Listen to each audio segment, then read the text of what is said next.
Hello, my name's Gary Davis. I've got very painful thumbs. A couple of years ago I made a short video explaining how a new golf grip I'd come up with got me playing golf again.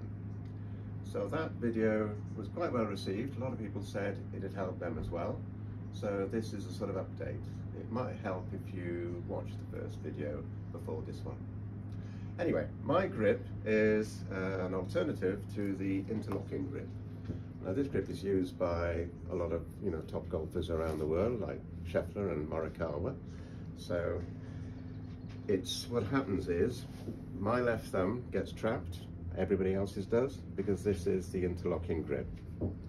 Now my variation is to move my left thumb under the right hand, and then I've got both thumbs flying free, and a nice wrist action, plenty of power. And it does mean that when my hands are here, the club is more in the palm of the hand. So cricketers and hockey players, they'll be sort of, quite comfortable with this. The only thing I would say, I think you definitely need a jumbo grip with this grip, because you need a lot of club in there really. And the only other thing is when you're chipping around the green, I would suggest some people might prefer to revert back to the Varden grip or the normal interlocking grip, because you get a bit less wrist action, and that might help you, but I haven't found that necessary. But anyway, I took my idea to Dave Ledingham, who's the pro at St Augustines Golf Club, to see what he made of it. Here he is. Right, okay. There's a couple of things that we need to just talk about. It's quite an interesting little conversation here. The problem is the pressure that is put on the left thumb, which will go up through this joint, etc. And you kind of have to get into the conversation of why is it there in the first place? Why don't we all just play like that?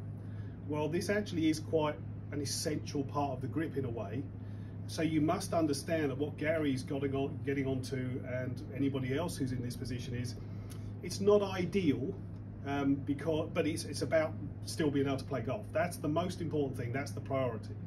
Why is it not ideal? Well, if we do this and I take that off, now there is less control of the club, particularly at this point here, where I can feel there's a lot of movement. If you can see that, the club is going to want to try and move in this gap here, whereas at the top of the swing it should be there, and therefore this creates the control, and then the push as we come driving down. That is the control.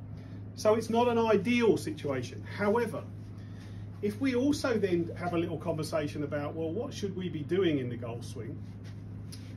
Correct, there isn't quite the control like that, but if you are in a really, as Gary was saying, kind of very much a wristy action, letting the club swing, and I would get into the proper action is a kind of a throwing the club head, letting it release.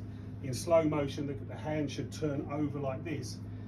It isn't absolutely essential to hit the ball quite well. I can hit the ball pretty well like that. I can feel that there isn't as much control, but I can let the ball go and let the club go. So if we just hit one now, so here's the grip, interlock there, thumb back there, leave your other thumb off as well, because we don't want that pressure.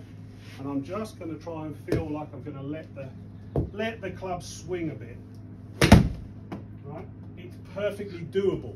I can feel obviously I don't use that grip all the time, so first of all it's different. Yeah. But I can feel that what I want to do with that is really allow the club to swing and go past. That's what you should be doing anyway. If you're a little bit one of these people who from here you pull too hard, well then you're going to lose the club. But you'd lose the club anyway, whether you've got your thumb there or not.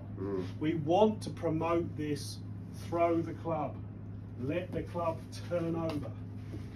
So if we again, there it is, thumb behind, okay, less control, okay, but let's be really rhythmical.